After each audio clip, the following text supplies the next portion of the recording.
ನನಗನ್ಸುತ್ತೆ ಕಾಂಗ್ರೆಸ್ ಪಕ್ಷದ ಬುಡಕ್ಕೆ ಬರುತ್ತೆ ಈ ಹಗರಣ ಅನ್ನೋ ಕಾರಣಕ್ಕೆ ಇದು ಗಂಭೀರ ಅಲ್ಲ ಅಂತ ತೇಲಿಸುವ ರೀತಿಯಲ್ಲಿ ಸರ್ಕಾರ ವ್ಯವಹರಿಸ್ತಾ ಇದೆ.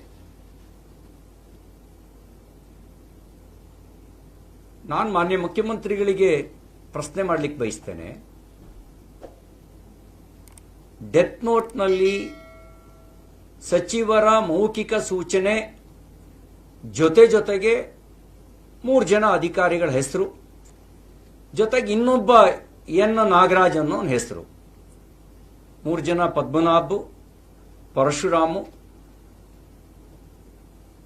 ಸ್ಮಿತಾ, ಸುಚಿ ಸ್ಮಿತಾ ಹೆಸರು ಜೊತೆಗೆ ಎನ್ ನಾಗರಾಜು.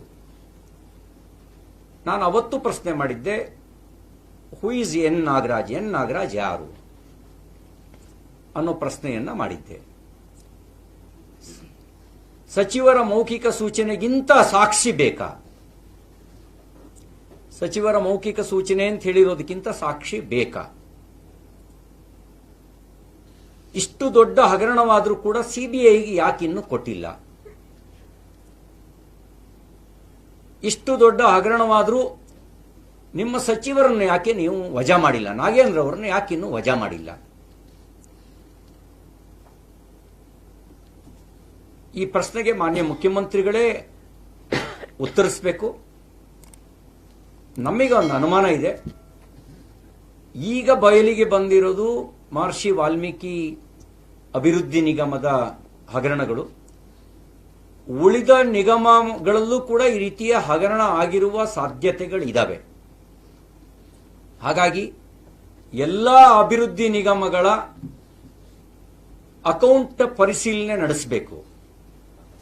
ಅಂದ್ರೆ ಅಕ್ರಮ ನಡೆದಿರೋದನ್ನ ಸಚಿವರೇ ಒಪ್ಕೊಂಡಿದ್ದಾರೆ. ಅಕ್ರಮ ಅಂತೆ ಕಂತೆ ಅಲ್ಲ. ಆತ್ಮಹತ್ಯೆ ಮಾಡಿಕೊಂಡ್ರು ಅಧಿಕಾರಿ, ಆತ್ಮಹತ್ಯೆ ಮಾಡಿಕೊಂಡ್ರು ಚಂದ್ರಶೇಖರನ್ ಅಧಿಕಾರಿ, ಅದು ಅಂತೆ ಕಂತೆ ಅಲ್ಲ. ಅಲ್ಲಿ ಗುತ್ತಿಗೆದಾರನಿಗೆ ಗುತ್ತಿಗೆಯೇ ಕೆಲಸವೇ ಸ್ಯಾಂಕ್ಷನ್ ಆಗಿರಲಿಲ್ಲ. ಸಂತೋಷ್ ಪಾಟೀಲ್ಗೆ ವರ್ಕೇ ಸ್ಯಾಂಕ್ಷನ್ ಆಗಿರಲಿಲ್ಲ. ಕೆಲಸವೇ ಸ್ಯಾಂಕ್ಷನ್ ಆಗದೆ ಕೆಲಸ ಮಾಡಿದ್ದೀನಿ ಅಂತ ಹೇಳೋದೇ ಒಂದು ಅಪರಾಧ. ಸಾವಿಗೆ ಸಿಂಪತಿ ಇದೆ, ಯಾರೂ ಆತ್ಮಹತ್ಯೆ ಮಾಡ್ಕೊಳ್ಬಾರ್ದು. ಆದರೆ ಯಾವ ಮೂರ್ಖನು ವರ್ಕೇ ಸ್ಯಾಂಕ್ಷನ್ ಆಗದೆ ಕೆಲಸ ಮಾಡಲ್ಲ. ಮತ್ತು ಅವರಿಗೆ ನೀನು ಕೆಲಸ ಮಾಡುವಂತೆ ಮೌಖಿಕವಾಗಿ ಹೇಳಿದ್ರು, ಯಾರು ಹೇಳಿದ್ರು ಅನ್ನೋಕ್ಕೂ ದಾಖಲೆ ಇಲ್ಲ. ಈಶ್ವರಪ್ಪನವರ ಪ್ರಕರಣದಲ್ಲಿ ನ್ಯಾಯಾಲಯವೇ ಕ್ಲೀನ್ ಚಿಟ್ ಕೊಟ್ಟಿದೆ. ಅವರಿಗೆ ನ್ಯಾಯಾಲಯವೇ ಕ್ಲೀನ್ ಚಿಟ್ ಕೊಟ್ಟಿದೆ. ಅದು 4 ಕೋಟಿ ರೂಪಾಯಿ ಗುತ್ತಿಗೆ ಹಗರಣ, ಇದು 187 ಕೋಟಿ ರೂಪಾಯಿ ಹಗರಣ. ಅದು ಆಧಾರವಿಲ್ಲದೆ ಕೆಲಸ ಮಾಡಿದ್ದೀನಿ ಅಂತ ಹೇಳಿದ್ದಕ್ಕೆ ಕ್ಲೈಮ್ ಒಂದು. ಇಲ್ಲಿ ಆಧಾರ ಸಹಿತ ದಾಖಲೆಗಳಿದಾವೆ. ಹಣ ವರ್ಗಾವಣೆ ಆಗಿರೋದು,